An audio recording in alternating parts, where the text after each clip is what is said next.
Didier, qui est Christian qu'on vient de voir aux côtés de Rebecca? Christian est mon beau-papa. Oui. Voilà, tout Votre beau-père, simplement. c'est-à-dire le papa de votre femme? De ma compagne. De votre compagne. Pardon. Et pourquoi l'avoir invité? Tout simplement parce que c'est quelqu'un que je trouve hors norme, de par son attitude, de par son caractère surtout, qui dérange en général beaucoup. Et quand on sait l'apprécier, quand on lui laisse le temps de vous apprécier, de l'apprécier, c'est quelqu'un d'absolument génial et de fantastique. Alors on va voir surtout que en fait, c'est un homme à qui vous devez en grande partie d'avoir repris pied dans la vie. Tout à fait. Au moment où votre existence allait de mal en pire. Regardez. C'est un enfant, Didier, qui pose dès son plus jeune âge un regard inquiet sur le chemin que lui dessine la vie. Est-ce par manque d'amour, par manque de confiance en soi, angoisse inutile ou intuition enfantine? Didier saurait-il déjà que cette destinée-là ne sera pas facile et qu'il lui faudra très vite être libre et voler de ses propres ailes pour échapper à son destin? Alors on veut choisir l'avenir comme on s'évade. À 18 ans, vous quittez vos parents. La vie vous attend. Vous croyez qu'elle sera forte, qu'elle vous offrira ses réussites les plus belles et ses passions les plus intenses. Mais voilà, il y a toujours ce manque, car en quittant ses parents, on se quitte mal, on ne se retrouve pas. Bien sûr, la vie vous apporte des rencontres, des femmes, un enfant. De l'amour un peu, beaucoup, mais rien de stable. Alors vous errez de boulot en petit boulot. Vous vous faites chercheur d'emploi, chasseur de réussite, rêveur de grands succès. Vous vous voyez même animateur. Mais rien ne va. Rien ne va plus. Toutes les routes mènent à vos doutes. Vous roulez comme on veut tout oublier.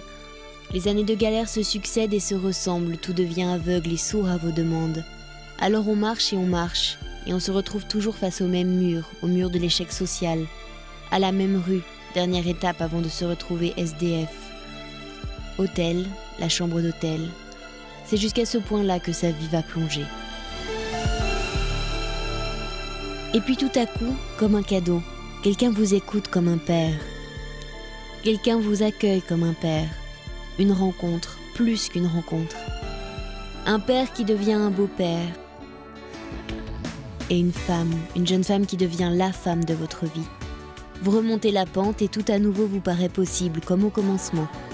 Au bout du tunnel en voiture, il y a à nouveau la route, le soleil, la lumière. Il y a à nouveau la vie, la vraie vie. L'amour, c'est ainsi. Et du jour au lendemain, un homme a retrouvé l'espoir. Didier est devenu un papa qui ouvre les bras à l'avenir, au sourire d'un petit bout de lui. C'est un homme qui accepte d'aimer parce qu'on le lui a appris. Didier va conduire cette petite fille et la guider pas à pas vers le bonheur. Il sera là aussi dans les moments difficiles, comme un père, comme un repère dont il a manqué. Aujourd'hui, un homme enfin devenu un homme comme un autre a envie de remercier celui qui l'a sauvé d'une vie sans amour fixe. Dans quel état est-ce que vous étiez quand vous avez rencontré votre actuelle compagne? Je ne sais pas si c'était encore un état. C'était. À ce point? Oui. Je sortais. En fait, pour faire court, je sortais d'une situation où j'ai été hébergé chez différentes personnes parce que je n'avais plus de logement, j'arrivais plus à avoir de logement. Donc, j'ai sauté là où on pouvait me rattraper. Et puis, en fait, j'étais à la recherche d'une famille à tout prix. Chose qu'il fallait, à mon avis, pas faire, mais bon... Et quel a été votre sentiment, votre première impression lorsque vous avez rencontré Christian, le père donc de votre compagne? Impressionnant parce que c'est quelqu'un qui vous parle, qui vous regarde dans les yeux, qui affirme, il ne dit pas, il affirme, qui va droit au but. Et quand on parle du côté dérangeant de son caractère, c'est quelqu'un qui, vous le mettez au milieu de 30 personnes, 300 personnes, il se débrouillera de toute façon pour être au centre de ces 300 personnes et arriver à diriger un peu tout le monde. Ah ouais, c'est un leader, quoi. Complètement. C'est un chef. Ah, complètement, oui. Et quand vous dites qu'il est un peu cash comme ça, etc., quand il a appris, vous avez découvert le père, formidable, génial, un homme génial qui vous a aidé psychologiquement, puis vous avez jeté un œil sur la fille. Et puis comme vous n'avez pas été insensible, vous êtes sorti avec elle. Voilà. Et quand il a appris la chose, vous vous souvenez c'est qui lui a annoncé, qui lui en a parlé, comment il a senti tout seul. Il n'y a pas besoin de lui annoncer grand-chose. Il a un nez et il s'en sert énormément. Il a beaucoup d'intuition et il s'est douté de toute façon qu'il se passait quelque chose. Il a cherché d'ailleurs à savoir rapidement ce qui se passait exactement. Ça, il nous a pris à tous les trois. On s'est retrouvés ensemble. Et voilà, qu'est-ce qui se passe, qu'est-ce qu'il y a, qu'est-ce qui ne va pas. Il se passe quelque chose entre vous? Ben oui. Forcément. Et puis. Il a dit quoi? Protecteur. protecteur. Moi, il faut savoir quand même que quand les premiers temps où je me suis confié à Christian, c'était un soir assez particulier pour moi, qui était le soir de Noël, qui a toujours été un soir très particulier pour d'autres raisons. Mais en fait, ce soir-là, je me suis retrouvé hors de mon contexte qui aurait dû être ma famille, normalement. Je me suis retrouvé donc chez Christian avec son épouse, avec Jeannette. Seul. Et c'était le soir de Noël, donc j'ai déballé tout le passé et le présent. Donc, vous aviez peur au début, vous le dites vous-même d'ailleurs assez clairement, vous aussi, vous dites je suis quelqu'un de compliqué, de complexe, j'ai une vie compliquée, vous Oui. Vous laissez beaucoup de sous-entendus, vous dites le soir de Noël est quelque chose qui me touche particulièrement, on ne sait pas pourquoi, et vous avez gardé votre secret, mais on sent que vous avez vécu des choses douloureuses. Est-ce que vous avez eu peur parfois du jugement qu'il portait sur vous ? Non, parce que pour avoir peur de... Oui, parce que quand, avec une relation amoureuse au milieu, on espère que ce ne sera pas lui qui mettra le bâton et qui nous empêchera d'avancer. Et non, parce qu'en même temps, il n'a jamais jugé, il a été là. La situation que je vivais à ce moment-là, mes problèmes financiers où j'étais en plein dedans. Hein, vous avez un père ? Oui, tout à fait, j'ai des parents, oui. Qui est présent dans votre vie ? Pas du tout. Pas du tout. Depuis plus de 5 ans... on va dire 4 ans où il n'y a plus aucun contact. Sans blesser les gens et sans dire des choses qui seraient hors de propos ici, vous avez le sentiment que la figure paternelle de votre beau-père a joué un rôle important, c'est-à-dire qu'il a un peu remplacé le rôle de votre papa? Oui, bien sûr. Sans le chercher vraiment, ça s'est fait au nombre des mois qui nous ont un peu rapprochés. On s'est rendu compte que j'avais trouvé un père de remplacement. Que j'avais trouvé donc un beau-père par la force des choses, j'ai trouvé un copain, un ami, quelqu'un avec qui je vais pouvoir me confier, on peut discuter et des fois rigoler de choses d'hommes un peu plus légères on va dire, et non, j'ai trouvé un homme complet qui me permet moi de pouvoir me rassurer aussi, c'est vrai que j'en avais besoin. Pour nous les hommes, on dit souvent que pour avoir la fille, il faut séduire la belle-mère, enfin séduire sa mère, mais vous dites donc que vous avez été vachement séduit par le beau-père quoi. Est-ce que vous parlez aussi bien de votre compagne que de son papa? Est-ce que vous pouvez, sans problème, par exemple, dire que si vous n'aviez pas croisé sa route ou son chemin, vous ne seriez pas aujourd'hui l'homme que vous êtes à nouveau devenu, c'est-à-dire quelqu'un de solide, non, je ne le dis plus à ce niveau-là, je l'affirme complètement, ouais, complètement. J'ai envie aussi de lui prouver des choses. Voilà, de lui prouver quelque chose, de dire ce que vous avez en bon chez vous, je vais essayer de le récupérer pour moi et d'en profiter pour la vie. Vous lui dites-vous? Ah oui, bien sûr, bien sûr. Ah oui? Oui. Au bout de 4 ans Ah oui, tout à fait. Non, mais ça n'a rien à voir avec l'homme lui-même. C'est une question, c'est mon beau-père, il est plus âgé que moi, c'est quelqu'un que je dois respecter en tant que tel, donc c'est vous. Ma belle-mère, son prénom c'est Jeannette, s'appelle ma Jeannette, mais c'est vous quand même. Et lui, c'est Pitou. Si j'ai envie de le chambrer un peu ou quand on rigole, c'est Pitou, c'est son surnom. Mais autrement, c'est vous, obligatoirement. Vous pensez qu'il va comprendre votre démarche ce soir? À mon avis, quand le rideau va s'ouvrir, enfin quand il va nous voir dans l'écran, je vais passer par tous les noms d'oiseaux. Il y a de fortes chances. Et ce que je vais vivre après, ça sera encore pire sûrement. Ah oui. Oui. Donc vous êtes masochiste? Complètement. Mais j'aime ça. Non, c'est vrai, j'aime ça. Sadomaso à fond. Ouais. Profitez-en tant que le rideau ne s'est pas encore ouvert, avant que vous fassiez engueuler. Et vous dites rien avant qu'il vous. On va accueillir Christian de l'autre côté du plateau. Rebecca.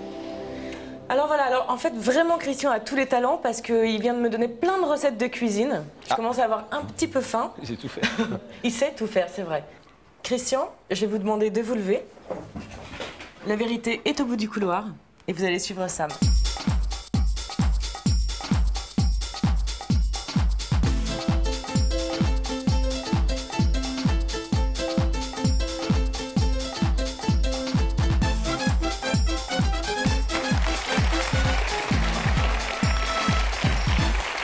Bonsoir monsieur, bienvenue. Prenez place Christian. Asseyez-vous. Ça va bien? Très bien. Bon, très bien, j'adore votre accent. Ça va bien? Oui, très Vous bien. connaissez l'émission? Un petit peu, mon épouse particulièrement, mais moi, je vous connais, je vous ai déjà bien vu déjà, pas de problème. Vous faites quoi pendant que votre épouse regarde notre émission? Je fais de l'ordinateur aussi, je fais un peu d'informatique, oui. J'aime bien bricoler. Toujours en activité, toujours en mouvement. Ah, toujours, absolument. Alors là, vous allez rester assis quelques petites minutes parce qu'il y a quelqu'un qui a quelque chose à vous dire, figurez-vous. Une petite idée? Un homme, une femme? Légère. Je pencherais plutôt pour un monsieur. D'accord. Je me trompe peut-être. Non, sinon, bon, non, je pas vraiment d'idée vraiment fondée. Hein. Quelqu'un chez qui vous auriez fait un bricolage qui n'aurait pas tenu ou Ça, je crois que je le saurais. Je crois que je le saurais parce que, bon... Vous voulez un indice, Christian? Ah, vous voulez un indice? Alors, regardez, on a bricolé quelques écrans qui ont été posés là exprès pour vous. Ouais. Regardez, c'est là-dedans que ça se passe. Christian, est-ce que le look, c'est important pour toi? Est-ce que le look, c'est important pour toi? Bon, non. Est-ce que ça veut dire que vous jugez les gens, par exemple, sur leur apparence? Ah, pas du tout. Pas du tout. En principe, je les juge surtout... Je n'ai à juger personne. Je les admire, je les aime surtout pour leur sincérité, leur dévouement, etc. etc. Même fait pour leur apparence. Bon, je pense que l'apparence est correcte quand même. Bon, oui. En fait, je ne vais pas juger quelqu'un qui n'a pas d'apparence correcte, mais s'il est gentil. Vous n'êtes pas quelqu'un qui se fait une idée au premier regard, au premier abord. Vous attendez de connaître un peu. Non, pas tout à fait. Disons qu'en principe, j'ai un assez bon jugement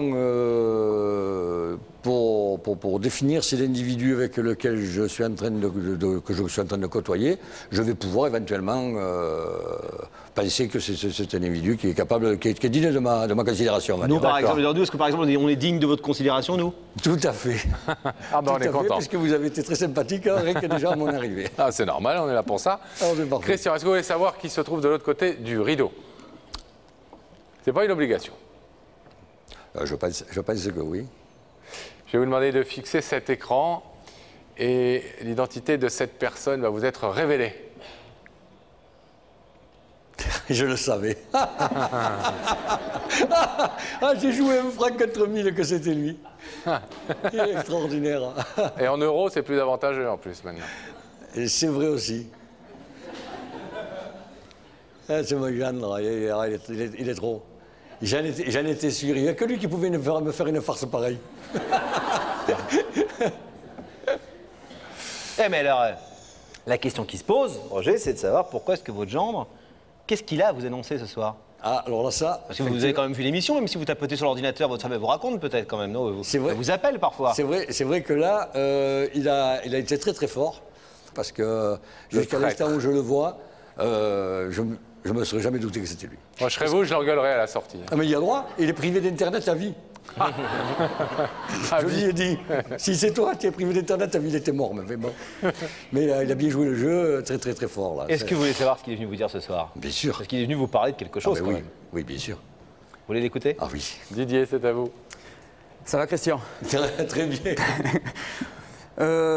C'est là que pour moi rentre dans le plus difficile.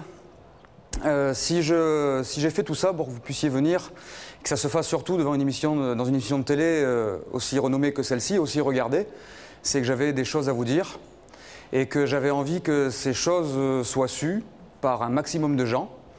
Donc de ce côté-là déjà, on sera servi. Mais quand on s'est rencontrés, si vous vous souvenez bien, Christian, il y a un soir de Noël, moi, qui ne partira plus. Soir de Noël où, au lieu d'être ailleurs, comme j'aurais dû l'être, eh bien, j'étais à votre table et je vous ai déballé le passé, le présent. Il fallait que je rencontre quelqu'un qui puisse m'aider à avancer, qui puisse être mon père à la place de mon père, quoi qu'il m'en coûte de le dire, mais bon, c'est comme ça, les choses ne sont pas autrement. Et j'avais besoin de... je sais pas, d'une épaule, comme je le disais à Laurent et à Pascal tout à l'heure, d'un copain, d'un ami, d'un père, d'un beau-père. Et je pense que j'ai pu trouver ça en vous, du début jusqu'à la fin et encore maintenant. Donc voilà, Christian, je voulais simplement vous dire que je vous aime et que voilà, quoi. Je te remercie. Je t'aime aussi. J'ai mes 3 femmes de ma vie, tu les connais. C'est ma fille, ta fille et mon épouse.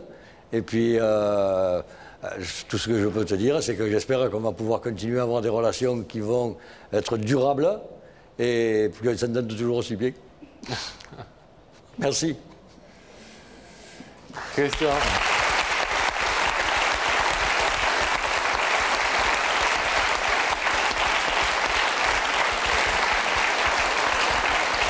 Privé d'Internet. Internet. Didier nous a dit tout à l'heure que sans vous, sans évidemment votre fille qui est devenue sa compagne, mais sans vous et votre épouse, il ne serait peut-être pas ce qu'il est aujourd'hui. Vous avez le sentiment d'avoir fait quelque chose de formidable, de particulier pour lui? Disons que ce que j'ai fait, je l'ai fait parce que je pensais qu'il le méritait. Et comme moi, tout ce que je veux avant tout, c'est le bonheur de ma fille. Ça, il le sait, je lui ai dit. Moi, à partir du moment où il la rend heureuse, ça sera l'homme que je soutiendrai, que j'aimerai tout le temps. Voilà, c'est...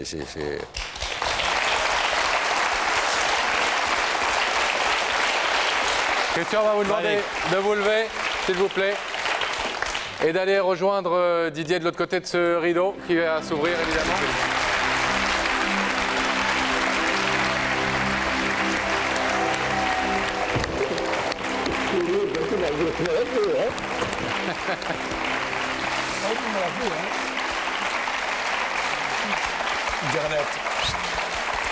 Bon, il va y avoir des représailles, hein. Il va y avoir des représailles, plus d'internet, etc. J'ai plus qu'à partir à la pêche avec lui pour le soulager, quoi, c'est tout. En tout cas, Pour ajuster, excusez-moi, juste deux petites choses. Je m'étais promis que j'allais passer un petit bonjour pour me parler de ce club, donc du club Attitude, pour ne pas le citer, à Miramas. Donc je salue tous les adhérents. Et puis j'aimerais vous demander autre chose. Je vous rassure tout de suite. C'est pas prévu dans l'immédiat parce qu'on a d'autres impératifs, mais si un jour, parce que tant qu'à faire, si je vous vois qu'on fasse les choses bien jusqu'au bout, si je viens vous voir pour vous demander officiellement la main de votre fille, vous pensez que vous diriez oui? Oui, oui.